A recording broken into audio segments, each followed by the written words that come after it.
Welcome back to the Behind the Play podcast. My name is Alex Adams, and today I'm joined by someone who knows the NBA inside and out, Brian Windhorst of ESPN and the host of the Hoop Collective podcast. Brian, thanks so much for taking the time and doing this. I know how busy you are, so I really appreciate it. Thanks, Alex. This is actually the best time of year for me. Football's going on in the U.S. and people forget about the basketball for a few weeks at least. And then in 2-3 weeks, everyone's right back to basketball. I want to ask you a little bit about I was in Jakarta covering Canada, but you were covering the Americans at the FIBA World Cup. I know you love international basketball, but how kind of scared are you of Canada going into the Lille/Paris Olympics? That must have been a fun tournament as well to cover the World Cup. Yeah, I mean it was actually the U.S. and the Canadians played a great game. It wasn't a great game from the perspective of the type of basketball I think either team wanted to play. I hope that's the beginning of many great clashes between the two of them. I would love to see them play again in the Olympics with a medal on the line. Hopefully, it would be gold instead of the bronze as it was this time. And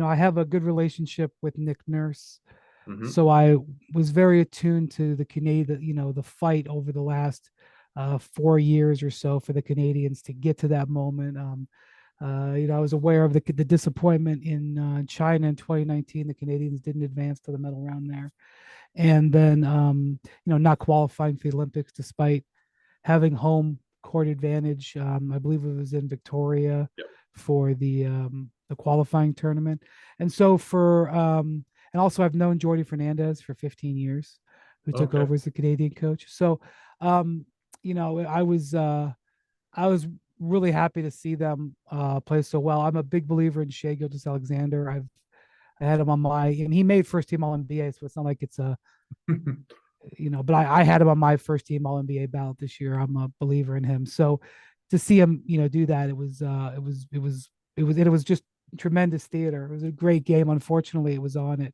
4 a.m. Eastern, I 1 a.m. Pacific. So I really don't think many people saw the game in North America. So what I hope is that that's the beginning of great clashes to come. Is USA Basketball telling you not to tell any of the players that they're in Lille for the first group stage? Is that something that you've been? I'm not sure that it's well known. I'm not sure USA Basketball is trying to hide it.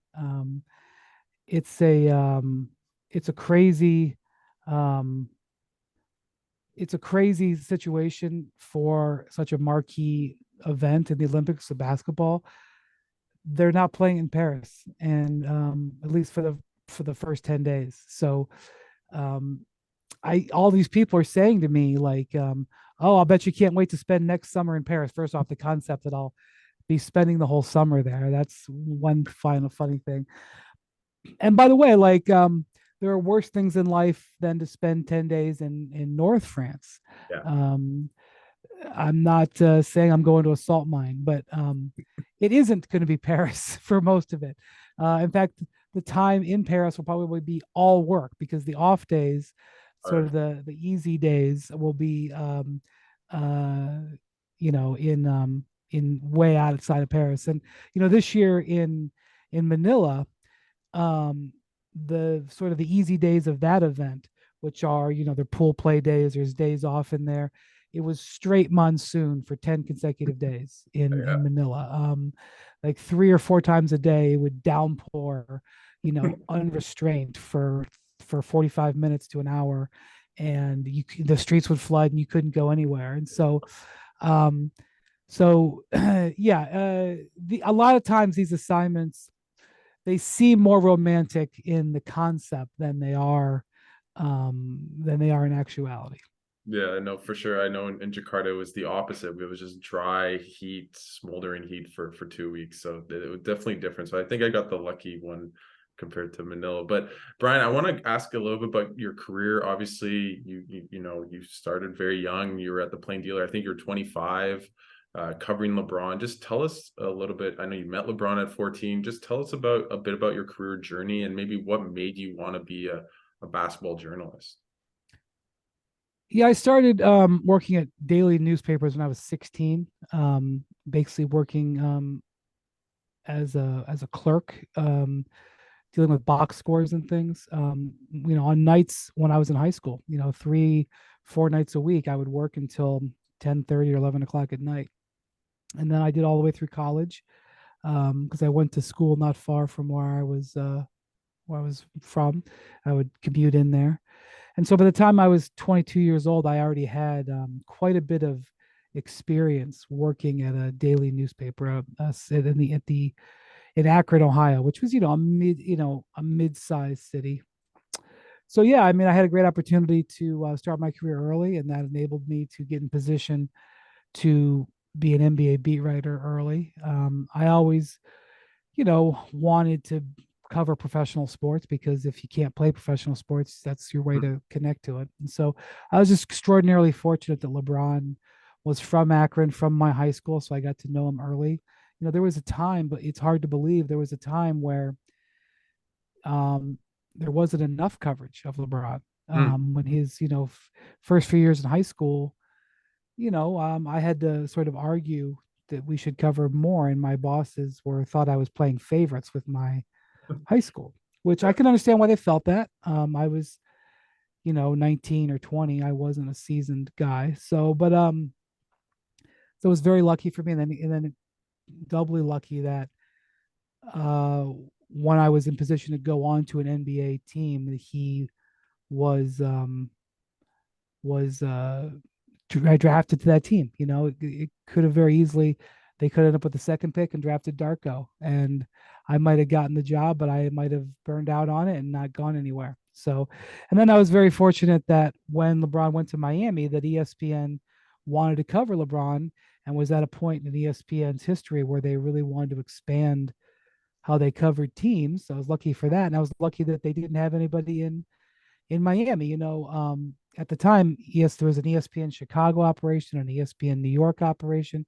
Had he gone to either of those, I don't think they would have hired me. But Mm. had I been 2 years earlier, I don't know if they would have been they would have been in the mood to hire somebody just to cover the Miami Heat, which is what I did. So I got a lot of fortunate pieces of fortune along the way with LeBron. It's often said that LeBron is the ocean that rises and lifts all the boats, and there's a lot of boats on that ocean. Some of them are coaches, some of them are players, some of them are organizations, some of them are charities. But I'm one of the boats. I might be more of a dinghy than an ocean liner, but I'm one of the boats that he absolutely lifted. And so I was very fortunate to have that happen. And maybe just describe a little bit your relationship with LeBron. Like I know you don't cover him as much as you used to. Obviously, I know he didn't really like that you went to Miami. I heard about that, but just describe that relationship over the past almost 20 years. Yeah, I don't think it was personal. I don't think he had an issue with me personally going to Miami. I think it was more that ESPN was on top of the Heat, and Yeah. everything that they did was heavily covered. And for the first few months, most of it was negative. His decision to relocate there, and then the start to that season, that first 5 6 weeks, I think that got him in a bad mood, and it wouldn't have mattered who was showing up with that name around their neck. But yeah, I mean, I got to know him when he was 14, 15. So by the time he was 18 and was a worldwide name, I just had more background there. I knew his family. I knew his surrogate father, Eddie Jackson. I knew his mother, Gloria. I knew his friends. I knew Maverick Carter. I knew Rich Paul. I knew Randy Mims. Like before they called themselves the Four Horsemen, I knew them. I knew Maverick when he was a wide receiver. Um, I actually have always said, I've said this to him that Mm.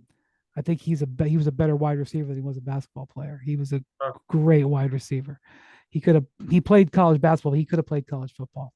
But I was there when LeBron uh decided that he was going to play high school football after he decided I'm going to sit, and then he changed his mind after week 1 and said I'm going to go play. And I remember talking to him coming after his first practice. And then when he went into the NBA, the day that Bronny was born, mm. um, I remember talking to him. He had to leave the team. It was during training camp. In fact, Bronny's birthday is coming up here because it's during training camp every year. It's in early October.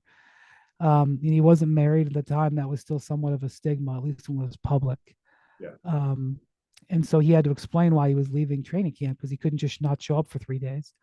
Um, and so I did the interview with him. I was there for that when he was explaining that his father wasn't around, and so he was going to be important for him to be a present father, etc. And even when he became a really big star, and he went to Miami, it was the first time he was living away from Northeast Ohio. It was also the first time I was living away from Northeast Mhm. Ohio, and so I like to say that we weren't living in the same life. I mean, I didn't have a 10-bedroom house. I had a 2-bedroom apartment. I had a Jeep. He had a Bentley. You know what I'm saying? It's not we were not on the same track, but we could see each other from the two tracks. And his rookie year in the NBA, going through the trials and tribulations of learning that life and the travel and the challenges and all that stuff, I was doing the same thing. Mhm. So I think there was some shared experience, and I think that having the background with him and having that shared experience. The other thing is, over the course of covering him every day for a decade plus, you're there for the worst times, you're there for the best times, you're there when he's had injuries.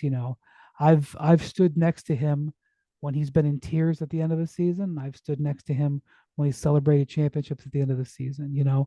I was there at his lowest moments of his high school career, which he did have a few.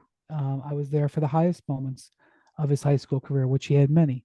Um, so all of these things are uh, contribute to the mosaic of the relationship. Since he's gone to the Lakers, a couple of things. One, we have a Yeah.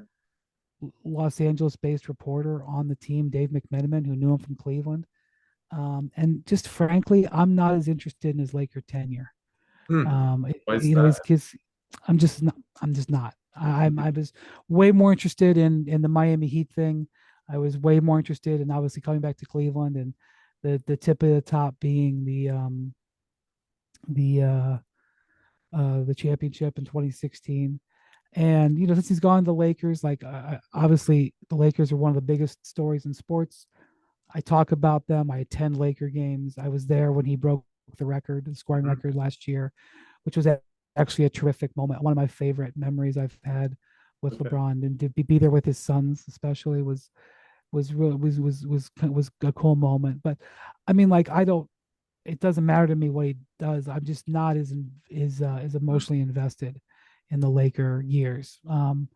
So that's just so just over the last few years. I mean, in addition to the fact that I've been focused on other things, I mean, I spent a lot of time in Los Angeles. I mean, it's not that I'm not there, but I'm just not as just haven't. I didn't go into the bubble. I had the chance, but I decided not to go into the bubble, so I wasn't there when he won that title. It's the only time I've not been there for one of his finals. Yeah. So just all of it's been a little bit as close as I was in those first 15 years. The last five, I just haven't quite been as present.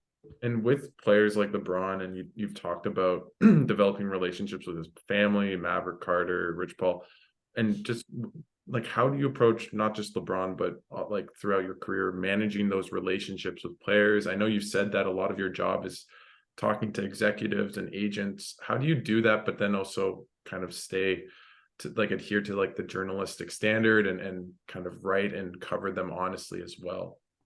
I don't really go into things looking for favoritism. Mm, I mean, certainly I've benefited from favoritism at times.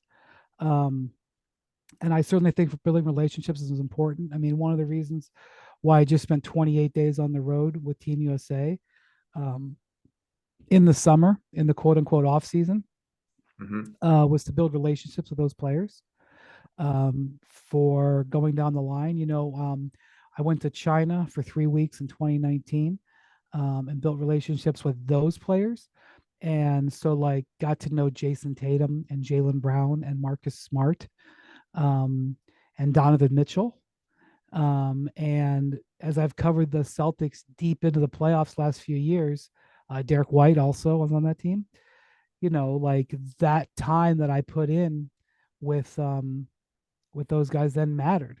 Um, and so I want to say, like, I don't care about that relationship at all. Obviously, if you have a relationship with somebody, it matters. But I'm not approaching relationship looking for something, a give back on the other end. I pretty much approach everything straight on. Mm, Now, in journalism, you certainly have a give and take. One of the things that I am, people say that life is short. I disagree. I think life is very long. And so you weigh certain things within relationships. Like there may be something that doesn't work out, like either you don't report something or you can't get a certain interview or a certain story today. It doesn't mean that that's it forever. Like, there'll be another, I always say, there's been a million NBA stories. I've been in this era for 21 years now. I've done some of them. And when I'm gone, there'll be a million more. yeah. And, so I'm not like hyper focused on individual things. So, but that's not to say that I won't. All right, I'll let that one go. Or, oh, I didn't get this interview. Well, maybe I'll get another one, or maybe I won't. Whatever. There's 450 players in the league. There's 30 teams. There's 100 agents. Whatever. But generally speaking, I play things pretty straight. I'm not interested in, storing up favoritism or whatever. And that's just how I've always approached it, and that's how I'll continue to approach it. And does that cost me certain quote unquote gets? Hmm. Maybe, maybe it does, but I have generally a totally clean feeling about doing my job. I don't ever have to not hold my head high. So that's the way I operate. Some people like it, some people don't. And it's the way I've done it for 2 decades when it comes to the NBA. And I'm not going to be changing anytime soon. And you talked about just kind of not just pouncing on stories necessarily. I know you said that you maybe report maybe 1% of trade rumors or something like that. How do you make that decision to kind of to report something? I know you also said you don't like to make assumptions, like talking about like LeBron going to back to Cleveland, the Kawhi trade. Like, how do you kind of sift through all this information and decide what to report and maybe the rabbit holes to go down or not to go down? This sounds nebulous. It sounds like it's amorphous, but you either you either know what you're talking about or you don't. You're Mm, either trustworthy with what you say or you're not. Now, that doesn't mean that you can't analyze the situation and be incorrect. It doesn't mean that you can't have information that changes. But when it's conversations about transactions happen nonstop. hmm. It isn't just like, oh, there's a Dame Lillard trade um, negotiation right now. What is the latest with that? I have conversations all day, every day, 365. Okay, maybe not actually 365, but 320 something about NBA business. And so sometimes these lead to absolutely direct, actionable information that you will go on and say, this is what's happening. More often, it is you get a feel for the way teams are feeling, the way players are feeling in their comfort level with teams. You look 6, 8, 9, 12 months out and try to think about those kinds of things. So like sometimes when you hear about discussions, you know that that's going to be something that's important later on. And it's not something that you can understand in the first 5 minutes of doing the job. You come to understand it over the course of time. So it's not as linear as team A talked with team B about a player and you want to go run and put it on Twitter that they talked, because it can evolve into 100 different things. And so again, if someone jumps in front of you and like has a tweet or something, there's literally going to be 75 more rumors before the end of the day or before the end of the week. Yeah. I would rather focus on having a good feel for what's happening in the league, um, and being able to articulate that in a way than being able to chart individual rumors. And I know that's not what necessarily all fans want to hear, because the fans love that raw meat. You can get that elsewhere. It's just not the thing, though, I think is the best way to do the job. With that, I know you don't like to be aggregated, and I'd be remiss if I didn't ask about the kind of the why would they do that meme that kind of went off last year. But I know you were trying to avoid being aggregated. Maybe just talk about how you said that that's really changed the way you cover the NBA because of aggregation. Just talk a little bit about that. Well, I think aggregation is difficult because it strips context.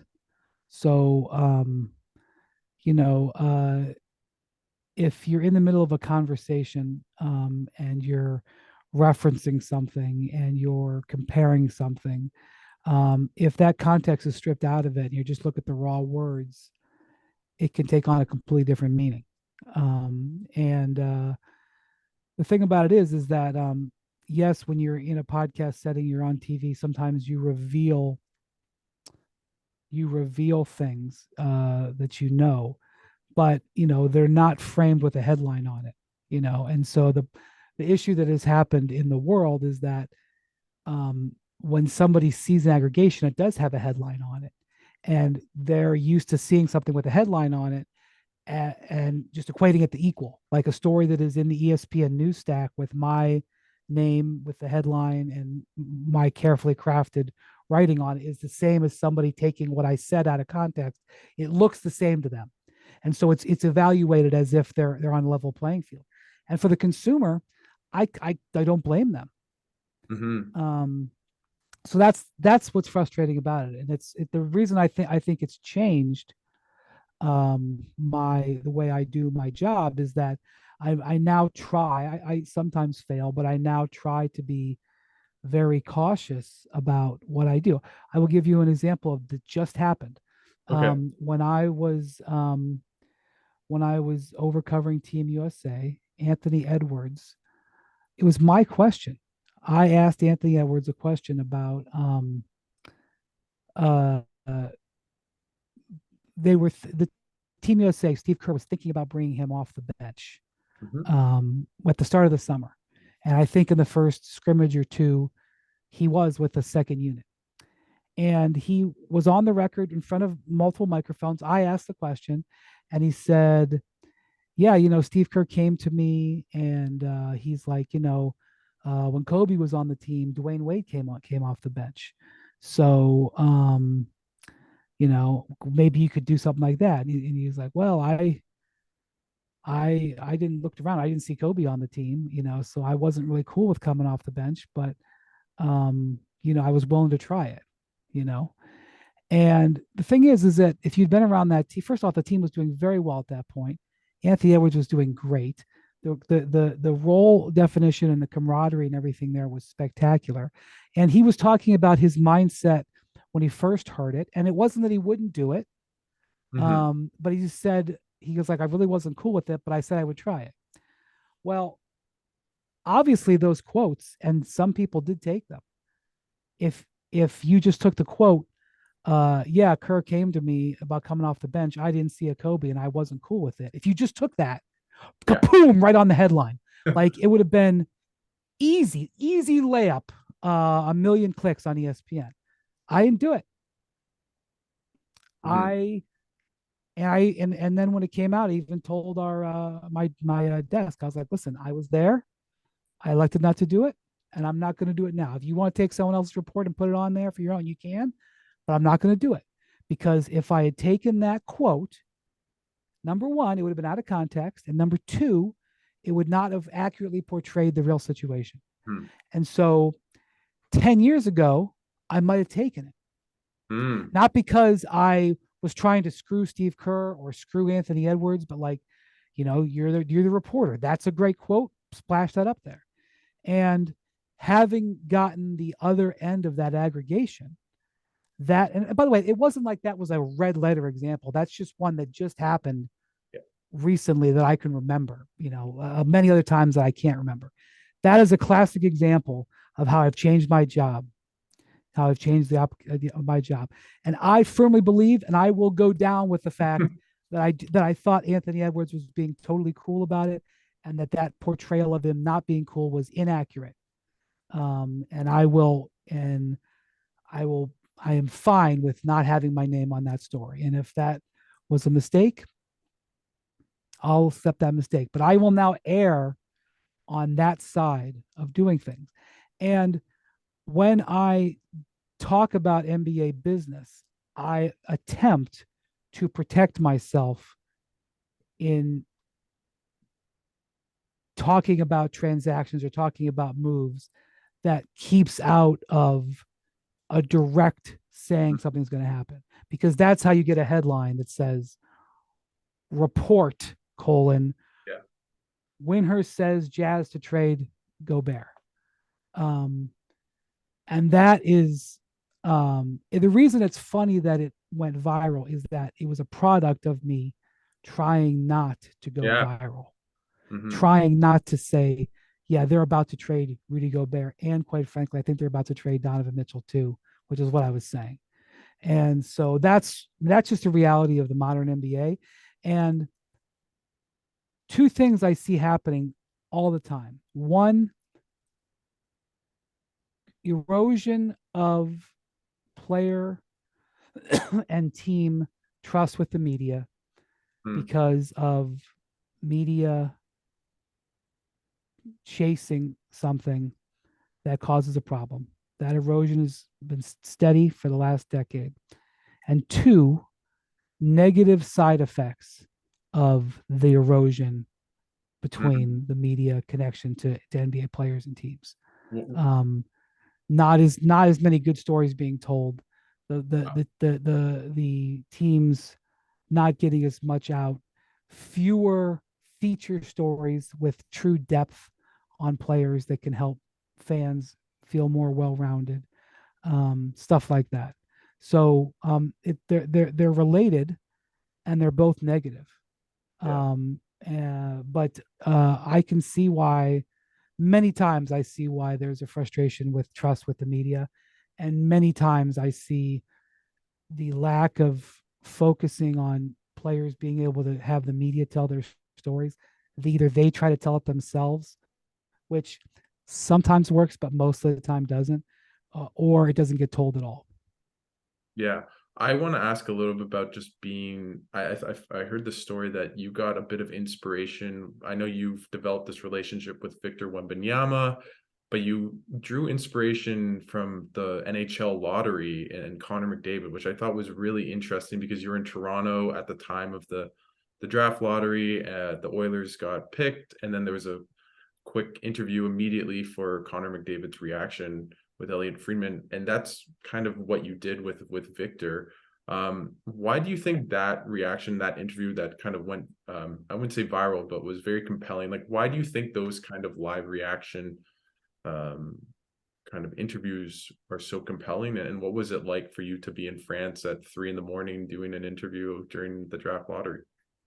Yeah. So my interview with Victor wasn't great, but then again, Elliot's one of the best journalists in North America, wasn't great with Connor McDavid either. But early in the playoffs, I don't remember why I was in Toronto, what playoff series I was covering. Um, Maybe Raptors, Wizards, something like Maybe. that. Yeah. But in the early rounds of the playoffs, some of the games are on like TSN 2, TSN 3, and the hotel cable systems don't have it in Toronto. So the move is to go to Real Sports. I mean, I'm sure there's other places to go, but Real Sports, is probably, I think there's just some copycats, but if you can find a better sports bar in the world than Real Sports, congratulations. So also the folks at Real Sports are usually amenable. So I went into Real Sports trying to see NBA playoff games and ran into lottery night. And I'm not a hockey fan. I don't really know anything about hockey.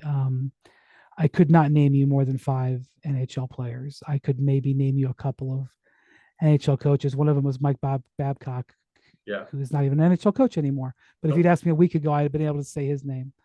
Um, so I ran into the lottery, and so I watched it with, I don't know, 800 people there in Real Sports. And first off, I loved it because it was so much more fast paced. And I don't know the gentleman's name. I think he's Bill assistant Daly. commissioner. So, yeah. His presentation is just way better than Mark Tatum's. No offense to Mark, but it happened like 6 minutes. None of this 8 commercials, whatever. And it was on ESPN. I mean, I'm criticizing our own presentation, and I loved it. And then it was like, okay, Connor McDavid is an Edmonton Oiler, and like I remember they showed a camera of him walking down the hall from the green room. Like it wasn't even that he just appeared on set. Yeah. Like they showed, like also I don't remember where the lottery was, but they had somebody from the Oilers who gave an interview like right there. It was like, okay, you just won the Connor McDavid lottery. Oh, it's going to be great. Hey, whatever.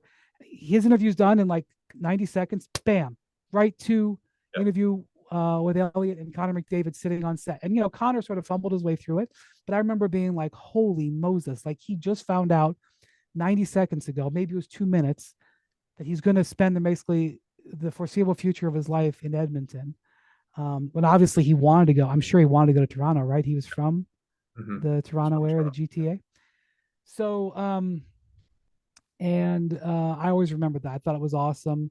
And so when that opportunity looked like it was possible, I was like, you got to do that. And the circumstances were challenging. I was, in that case, Connor was in a studio. The primary focus of him was to do this interview on studio. In the case of Victor, he was at a party with, it wasn't that many people actually. It was tough to get in there. Like we had asked for a certain number of people to come, and they were like, no, you can bring 3. So it was me, a cameraman, and a producer basically. And long story short, the circumstances were difficult because they were watching the lottery in real time, and it wasn't like he was in a green room or I was in a room down the hall. I was literally 12 feet from him. Yeah. So, and yeah, he played a game that night. The French season goes longer than the NBA season, so he played the last regular season game that night, which they won against their rival from Paris. It was a close game, and then they all came to this party. And I think the lottery started at 2 a.m., but like it was like 2:30 by the time the interview happened. And like we're dealing with the Western Conference Finals, game 2 or whatever. So like I'm dealing with the truck in, I don't know, I was in Denver. I think the game was in Denver. Yeah. I'm like, okay, you have got 75 seconds to do this interview. And I was not sure how long it was going to take for Victor to get over to me. I mean, we'd said it all in advance, but like he's having a moment, right? And like I feel like during the NHL lottery, there wasn't a game to get to. Maybe there was, but I don't remember there being. Tend to not be, but yeah. But so we are like there's a Western Conference Finals game, which while the interview would have been nice, we could have gotten the interview not live on air, and it been a better interview, frankly. But the rawness of doing that interview. I mean, this is a one in a career type situation. So that was why I did it. The travel was challenging. I broke off from covering the Philadelphia Boston series, and I missed game 7 to fly over there to do it. I know that some people thought I only flew over there to do the interview and then immediately got on a plane going back. That wasn't the case. I facilitated an interview that Victor recorded the day before with Robin Roberts for Good Morning America. I picked the location that we were doing the interview at based on where I had seen, having been to France earlier in the season. I consulted with Robin and her producers on the questions, provided like a whole dossier of information, Yeah. sat there with Victor before the interview, went over some stuff, facilitated where we would go after the interview. Then the day of the game, had lunch with the opposing head coach Okay. to get them know who was an American. I mean, he still is an American, but he's no longer the coach there. He's now back coaching in the NBA, Will Weaver. Then was at the arena very early and taking notes and covering that game, because once the night was over, which was at about 3 in the morning, I went back to my hotel room and I wrote a story about the night, about everything that happened with Victor, the whole experience of that game. And then because it's a one-off situation, and this party at this Nike building on Mbappe the was there, right? Champs-Elysees. Was What's Mbappe that? the soccer player? Yeah, yeah. Mbappe. There was some famous French actor who's like one of the best known French male actors right now, and I don't remember his name. I met him. He's apparently in some Marvel movie. I met him. Mbappe was there, and Michael Rubin was there. Those are like the people in the room with Wembanyama. Um, so yeah, that was all, but in my job, you sometimes get into situations kind of like that. That wasn't unusual. What was crazy was this happening at 2 in the morning on a game night, and just what happened in this game. So I literally wrote that story until about 6 a.m. Paris time. Um, and then I went to sleep for like 3 or 4 hours. And then I got up to do the morning shows for ESPN. I did Sports Center and Get Up, which was actually on at 1 p.m. Get Up, Greenberg is going, good morning. I'm like, it's afternoon. I've got 4 hours sleep. And did all that stuff, and got done with about 3 in the afternoon. And because of that, uh I couldn't fly home that day, so I had to go home the next morning. So yes, I was done after 2.5 days at 3 p.m. People like, oh, did you enjoy Paris? Did you go see the Every Eiffel Tower? Did you take a ride down the Seine? Did you eat cheese and bread under the stars? I was like, no. At 3 o'clock, I collapsed because I was working nonstop. And then I got up the next morning and flew to New York. Then I did Get Up again, and then flew to Boston after doing Get Up for game one of the Eastern Conference Finals with the Heat. I think I think that started in Boston. Yeah. So it started in Boston. So like, it was hard. It was a hard, and I was happy to do it. But I did it. I did all that because I knew how special. tremendous of a one-off experience it would be. Before I let you go, I just want to do some quick hitters around the NBA because you are an insider. And firstly, I want to start with the Raptors. Just, I know you like to say you like to see a plan. I don't really feel there's been a plan with the Raptors for a while. I know you mentioned they have the least amount of transactions in the NBA the past 3 years.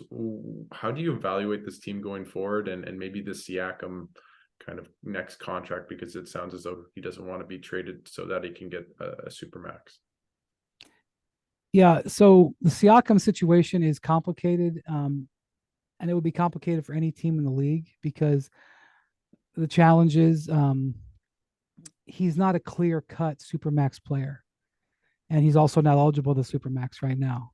So even if he has a year where he makes All NBA, let's say he has another great season and makes third team All NBA, I'm not so sure you're giving him 300 million. You may be willing to give him 200 something, but so that's difficult for any team to handle. That would be problematic. The issue, though, for Toronto is that they've lost a couple of star players for next to nothing in return. I mean, no offense to Precious Achua, but the return for Kyle Lowry was negligible, and the return for Fred VanVleet was zero. The return for Kawhi Leonard was zero. So that's three players. I know Kawhi's been a few years now, but that's three players who have walked away from your organization that you weren't able to extend or more manage. Again, I don't have a problem with the way they handled Kawhi, but they still lost him for zero. And so an organization just can't have that. And so now you're looking at Siakam. So it's challenging enough to deal with Siakam, but now you're dealing with Siakam with the scar tissue of having kind of botched the last three guys who were going to be free agents. You weren't able to keep them. And you could even argue that letting Kyle Lowry walk was smart, but they're a worse team since he left. So that's the thing. And I don't see how they're going to have a positive outcome with OG Anunoby either. So they've put themselves in a situation where their past decisions and really their past indecision has led them to a tough spot, because they having indecision on Siakam and OG Anunoby isn't unreasonable. There's a reason why you would have indecision there, but because of these other deals, that's weighing on them. And if those two guys both leave for nothing, it's a devastating situation.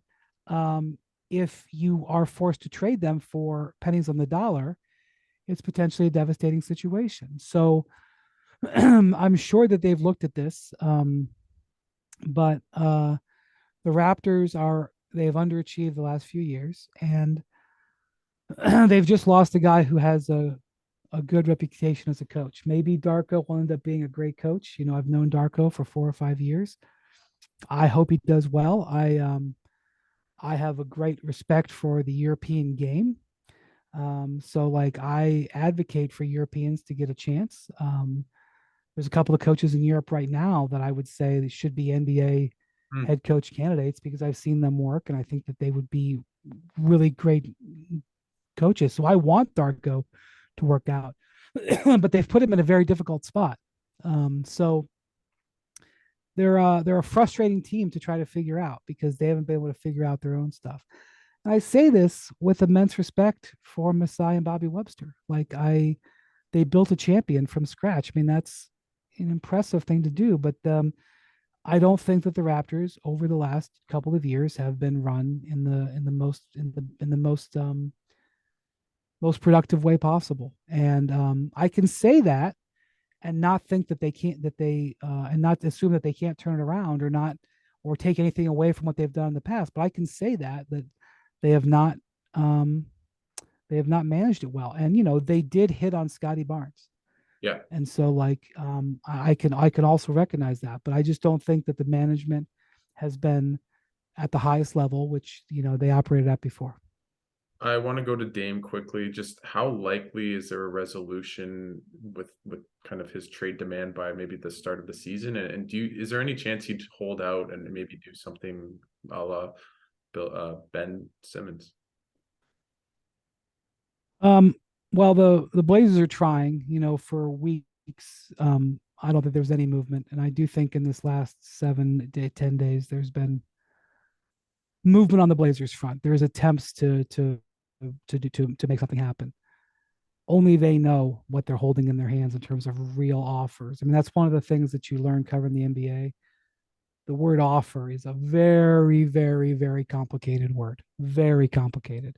And so there's discussions and there's offers, and I don't know what their offers are.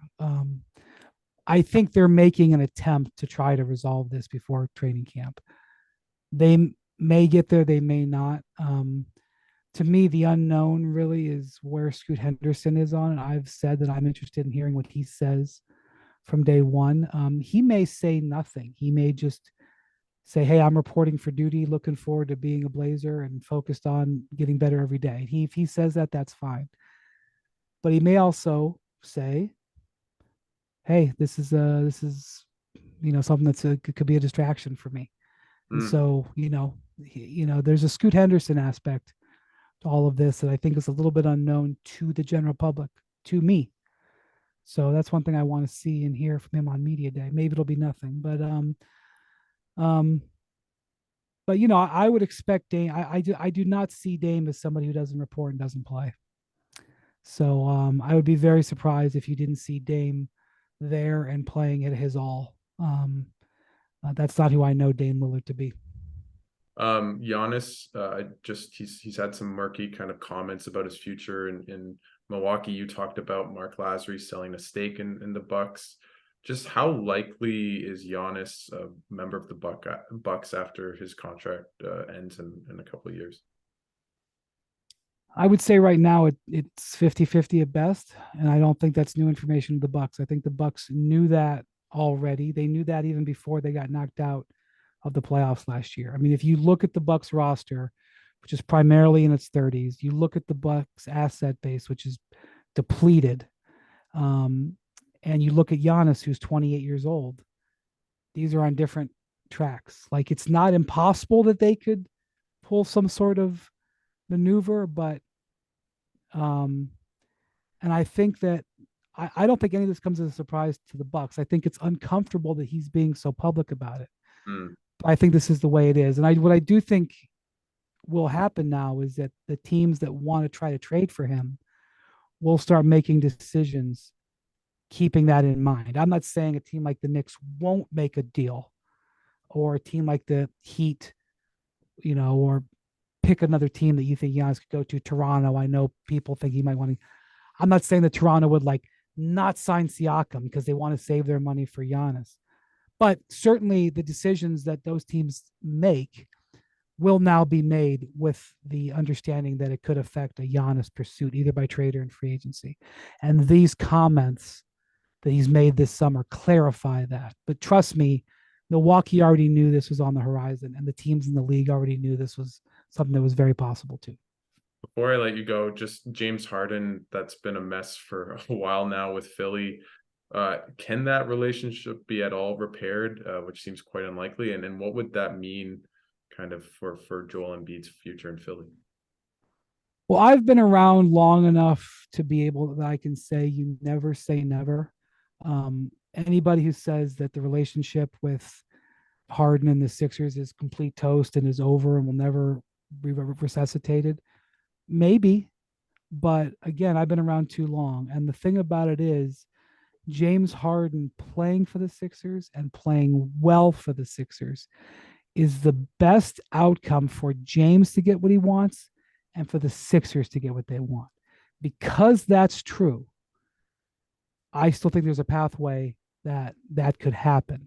Now, his definition of playing well and everybody else's definition of playing well may not be the same, but I think ultimately James is going to come to the understanding that he needs to play and play well to get what he wants. And just like with the Blazers, even though I know the Sixers said that they're done trying to trade him, that they're going to bring him to camp, I think you owe it to yourself to check back in because the mood of the league in the late July, early August window is different than the mood at the end of September. It's the nature of human nature. So um, I can see a whole bunch of different scenarios. And if anybody tells you that they know exactly how it's going to play out, they're just guessing. Well, Brian, thank you so much for doing this. I just want to give you the floor. Is there anything at ESPN that you want to plug? Just obviously the Hoop Collective, maybe, and maybe who your favorite Tim is out of the two. I'll just say that I love Canada and I want the Raptors to be relevant again because it's great to be in Toronto in the spring. I'm from Cleveland. It's not like I don't understand what a Great Lakes winter is, but going to playoff games in Toronto in May and June is wonderful. Being in Toronto in the summer is wonderful. So I'm a big proponent of Canada. From poutine at Montreal Expos games, which I've had, to whale watching off Victoria Island or Vancouver Island at Victoria, to what's the name of the park? It's like a little island park in Vancouver. Yeah, I know it too. And Stanley Park. Stanley Park, walk around the whole outside of that, to being on top of a dam in Revelstoke, to being in Banff, to being on the shores of Lake Louise. Major Canada fan right here. There you go. So that's my comment. Is also, and I'll say it: "Oh Canada" is the superior national anthem. Thank you. And I typically come out during the national anthem because that's when the arena is dark and I can sort of slip into the arena. When the US played Canada, I made sure I was there for the playing of O Canada, even though it wasn't being sung except by the Canadians there. I never miss an O Canada. then that's just the way I feel.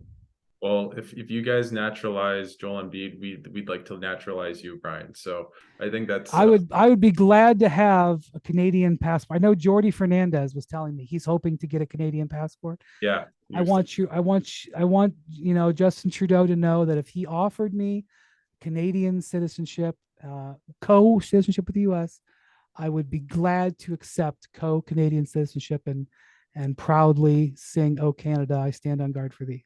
Well, there you go. I'll definitely try to put something in the works before Yes, please just do that. Yeah, I'll do that. So you're on the sidelines with Jordy and Shay and all that. But Brian, thank you so much. I know how busy you are, so I really, really appreciate you taking the time. And I think I'll be in Paris or Lille, so hopefully maybe see you around then. So thanks so much, Brian. I sounds really good. Take care.